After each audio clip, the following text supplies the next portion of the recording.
Alright, Gotham, episode 9, Harvey Dent, which I find the title ironic because Harvey Dent doesn't play that big of a role in this episode. I think it was just an introduction.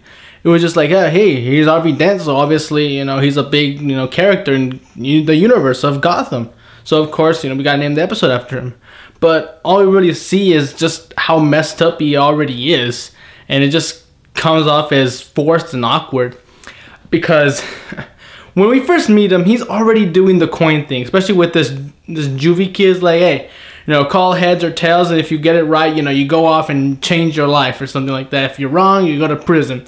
And it's just like, okay, I guess some people already do this. I mean, just flip a coin, call heads or tails, stuff like that. It's not too big of a stretch. But immediately as we see him interacting with this businessman that he wants to put in behind bars for allegations for working with Falcone, he just immediately grabs him and say, "I'm gonna bury you, or I'll tear you apart if you even piss me off," or something. It's just like, what the hell? I mean, all right, I understand the story that Harvey Dent has always been mentally ill. He's now always been right in the head, stuff like that.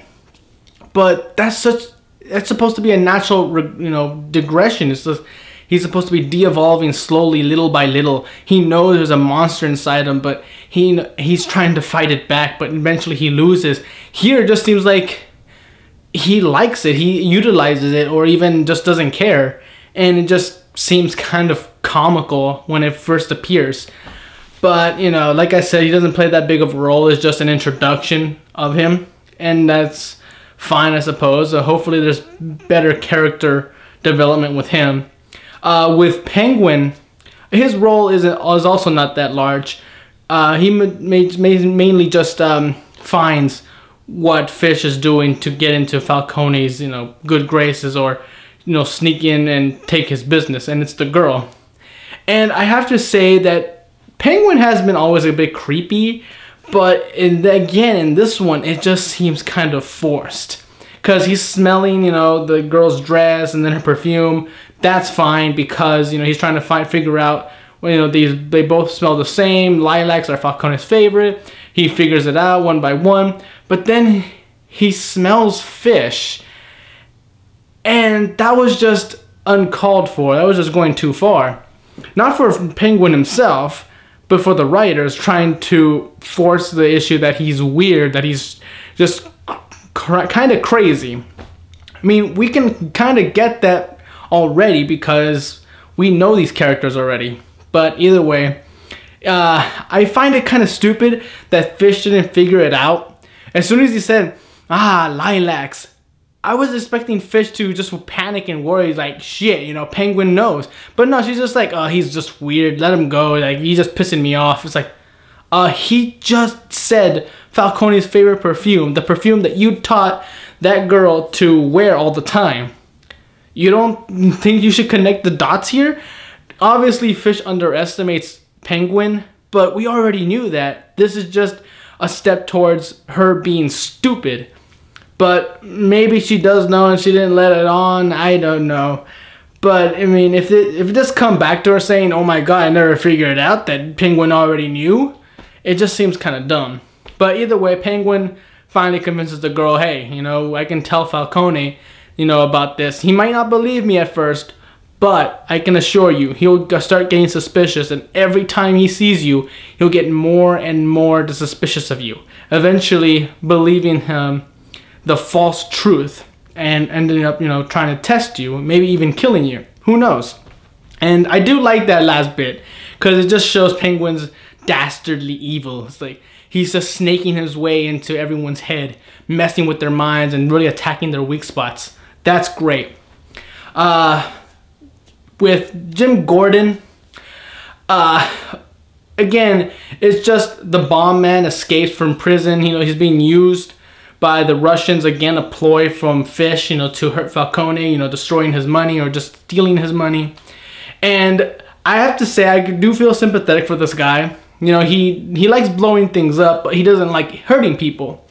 Although when you have to think about it, blowing stuff up, eventually you're gonna hurt someone. So it just seems kind of, you know, ill-fated that he has to end up hating killing people. It just seems kind of weird. But again, mentally ill. I don't know how they think. So I just got to assume, you know, I'm supposed to pity him, feel sorry for him, and to a certain level I do. But either way, you know, now after he's being arrested, he's going to Arkham. The mayor opens up Arkham Asylum, and all the criminally insane are gonna head over there. And I don't know what that's gonna do. So far, we haven't seen any big major villains being taken there. So maybe someone's gonna escape from Arkham Asylum, or maybe it's just gonna cause problems and tensions between the mobs. I have no idea. But I just kind of find it irritating that the mayor, you know, got mad at Jim Gordon for mentioning, hey, you know, they're not getting the proper care. They're mentally ill. They need psychiatric help, and not just, you know, being in prison and that's it. And then ultimately just, you know, opening Arkham Asylum. But again, I'm supposed to hate the mayor, I suppose.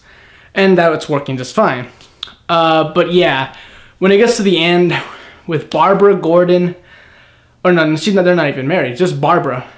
I mean, I hate Barbara. I really do. I don't see much about her to like. I mean, okay. First off, she pretty much puts his life in even more danger than it already was by coming back, you know, to Falcone, thinking she can rationalize with him when that's the dumbest idea I've ever heard.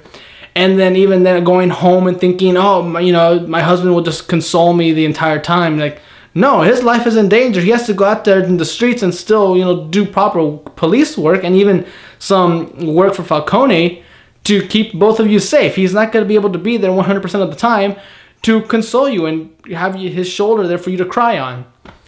And then, you know, she just runs away. That's it. It's like, I can't take it. But you were the one that started it. You know, if it wasn't for you, we wouldn't be in this mess. But, you know, you have the gall to just run off and hook it up with your former girlfriend. I mean, what the hell? And then to add salt to the wound, the MCU chick, she doesn't even tell Gordon, hey, you know, your girlfriend came to me. No, she just keeps it a secret so she can bang her again. It's like, is everyone in this show just everyone Jim Gordon's related to in any way, shape, or form unlikable other than Bullock? Bullock, despite being a somewhat dirty cop, he's the better character of all the people Jim Gordon hangs out with. And that's saying a lot. I mean, that's just ridiculous. But I don't know. I don't know where this is going. I just worried that I'm going to hate all the females in the show. So far, all the females have been just unlikable and evil. It just makes no sense. There has to be some good females. And that immediately brings me to my point of Selina Kyle. I do like Selina Kyle. She's the only good female character in the whole show so far. And it shows when, you know, she's finally interacting with Bruce. And the first time they meet, I couldn't help but just say, oh, how adorable. They're awkward around each other. And usually when it comes to romances between, you know, younger, you know, kids or something like that, I usually don't mind. When it comes to teenagers and adults, I just kind of feel awkward. Like, come on, you're grown up already. You know, have a decent relationship. Talk to each other already. Like, treat each other like friends, stuff like that. But when they're kids, I understand. So when they're awkward around each other and they don't know what to say, I'm fine with that because it makes sense. They're kids. They don't know how to react to these emotions they're getting. But either way, I still have to find it funny that as soon as Selina sees Bruce training, she immediately says, hey, yeah, that's not going to help you in the streets of Gotham. In Gotham, you try to box someone or hold your breath underwater, you're going to get shot. You're going to get stabbed. It helps no one. And I'm glad she brought that up because it's true. You can train in boxing, professional martial arts, but when it comes to actually fighting, you know, a street fight, no rules, no guidelines, stuff like that, you're dead. You're outmatched. You have nothing. So I like that she brought it up because it woke up Bruce. Like, yeah, I want to train, but how do I train? What am I going to train for? How am I going to apply it to, you know, what I want in finding, you know, my parents' murderers and defending myself, especially in Gotham? I have no idea. He needs to, you know, be wary of that fact. So I'm really happy that, you know, we got this time for Selina and Bruce to interact. And I kind of like how it ended with Alfred realizing, like, Selina's bringing out the kid in Bruce. You know, he's awkward around other, you know, people around his age. He's nervous, he's embarrassed, but at the same time, he's able to, you know, throw food at each other like little kids. So it kind of warms the heart a bit. So I did really like that plot point. So really, this was a great episode, but with very, very big moments that made me question as to why some characters are just so unlikable and why some situations just don't make sense. But either way, maybe they'll be answered near the end of the season. Hopefully so. And yeah, this was a fun episode. I liked it, mainly for Bruce and Selina. They're just so adorable. I can't help but say that. But hopefully there's more interaction between those two. Hopefully Jim Gordon, I know he's not gonna just leave Barbara. It makes no sense. But really, I really hope Barbara, you know, gets slapped in the face or something, you know, to wake her up as to how she's fucking up so majorly in, you know, in her love life and everything, really. But either way, until then, I'm Tony Dragon. Bye-bye.